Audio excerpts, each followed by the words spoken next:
শুভ জন্মাষ্টমী সবাইকে, মনের জানলার তরফ থেকে সবাইকে শুভ জন্মাষ্টমী। আজকে আমার গোপলু সোনার জন্মদিন, আর তার সঙ্গে এবারের জন্মদিনটা একটু আলাদা, কারণ আমার বাড়িতেও এসছে আর এক গোপলু সোনা, আমার কোকো সোনা। তোমরা তো সবাই আগের ভিডিওতে দেখেছো। আজকে একটু অল্প করেই সারাদিন আসলে বাচ্চাটাকে দেখতে হচ্ছে, তো তারপর মিঠাই সোনা আছে।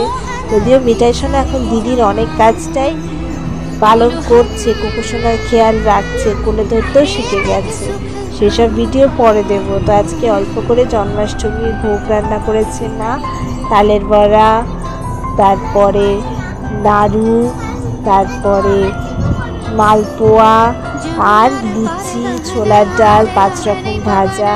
সাজটা কেমন হয়েছে আমার গোপটু সোনার দেখে সবাই বলো কিন্তু। এই যে ননি দিয়েছে, ননি না দিলে কি আর গোপটু সোনার পুজো হয় বলো? আর নাড়ুগুলো এবারে আর আমি পাকাতে পারিনি, তার কারণ এবার আমি কোকো সোনাকে দেখছিলাম, তাহলে বসে হলেও আমি নারকেল নাড়ুগুলো পাকিয়ে দিতাম। ডেয়ারি মিল্ক দেওয়া হয়েছে, ডেয়ারি মিল্কটা গোপলু সোনাকে রিচিক দাদা দিয়েছে।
এভাবেই ছোট্ট করে আমাদের বাড়িতে জন্মাষ্টমী উৎসব পালন করা হলো। আসলে মায়ের শরীরও তো ভালো নেই, কেমন লাগলো কমেন্টে নিশ্চয়ই জানিও।